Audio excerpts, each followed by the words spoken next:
boys and girls. I'm William H. Upham, former governor of the state of Wisconsin. Some people call me a businessman. Some people call me a soldier. Some people call me a politician. Some people call me the governor. But also they do call me family man. And I'd like to tell you about my life. I was born in Westminster, Massachusetts on May 3rd, 1841. My family and I lived there then until 1852 when we moved to Niles, Michigan. In Niles, Michigan, my dad died. I was only 11 years old at the time. So my mom, what she decided to do was move us to Racine, Wisconsin.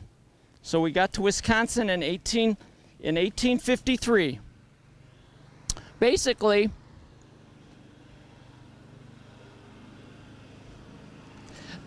we went to I went to school there, and that was about it until the war broke out. Do you know what war that was in 1861? The Civil War. Very good. And I enlisted. I joined up in 2nd Wisconsin, and we went and fought at the first battle of the Civil War. That battle was Bull Run. And we weren't really too prepared to fight yet, as the Confederates weren't really prepared to fight either. And so when the Union, us guys in blue, were going up a hill, and all of a sudden we were getting shot at, and we lost that battle, by the way. The Confederates beat us that day. But in that battle, I was wounded. And what I have in a recent book that was just published, This Wicked Rebellion, there's a little story about what happened to me at the Battle of Bull Run on Henry Hill. We then fell back over the fence, still firing, and a heavy fire pouring in on us. Here, Charlie Filer was shot a little below the neck, and while some of the company were carrying him away, he died. A moment after, Willie Upham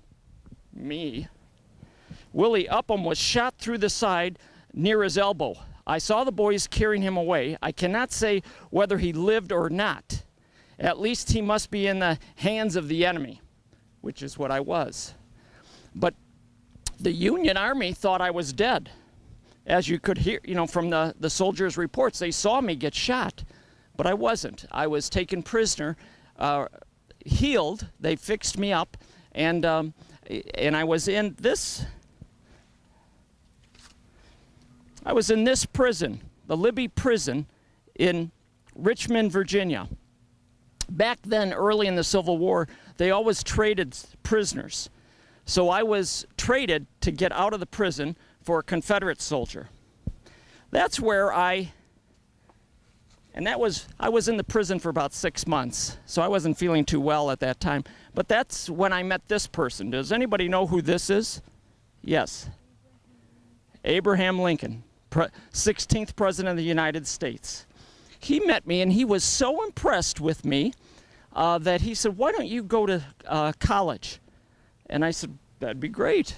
The war was going on. I could have went back to the war, but he said, "Why don't you go to college?" He was impressed with my ability to speak and to talk to people.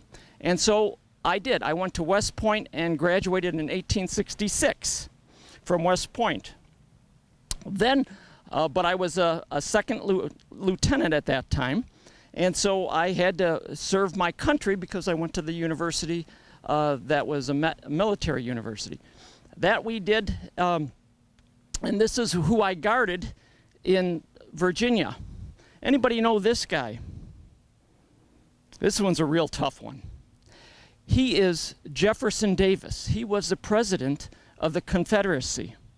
So me, William Upham, got to meet the President of the United States and got to guard the President of the Confederate States.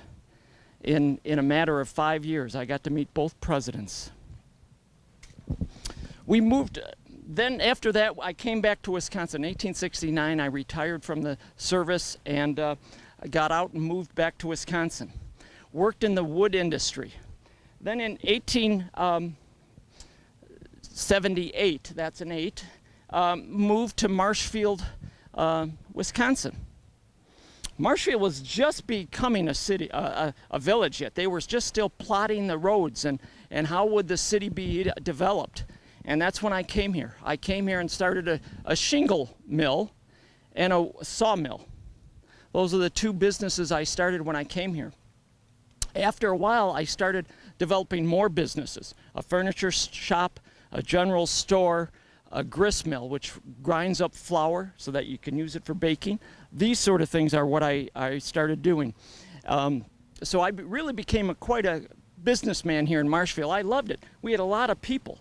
We had over 400 people working for me back in 1890. But in 1887, we had that terrible fire here that burned down the entire city, nearly the entire city.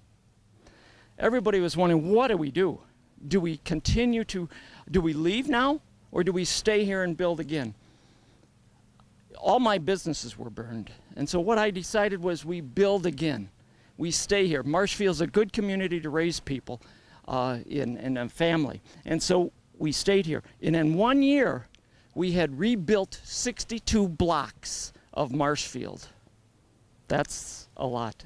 Plus got the businesses going again. Well, in 1894, some people asked me to run for governor. And in 1894, I did. I beat the two-time incumbent governor by 53,000 votes.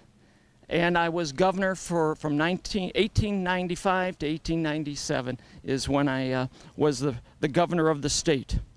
I retired from my businesses in 1919 and spent a lot of time then in Florida, like people do nowadays. They live in Florida during the winter when they're retired. So I spent time there, and I died in 1924. Now, I told you about my business life and career, but let me tell you about my personal life and family. In December 19th, 1867, I married Mary Kelly, my high school sweetheart. I just loved her. She was a beautiful woman. We adopted 2 children, Elsie and Carrie. Unfortunately, Mary died on November 20th, 1912.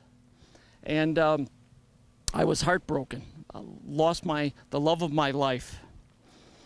In a couple of years, though, I was on a cruise over by North Carolina. I was on a ship, and we pulled into harbor, and all of a sudden I met Grace Mason. And she was pretty nice. And I married her. And Grace and I had 2 children, William Henry and Frederick Mason. And those are the 2 children we had. So we had 4 children at that time. And then, as I said, we were married in 1914, and I died in 1924. So that's the life of William H. Upham, the governor. We are buried in here. This is the tomb. I'm on the right side. My 2 wives are on the left, as we're looking at it, on the left side. And my second wife's second husband is buried on the right side below me. So that's the story of Governor William H. Upham. Now I would like you to, if you have any questions, I would try to answer those. But if not, I would turn the program over to my wife.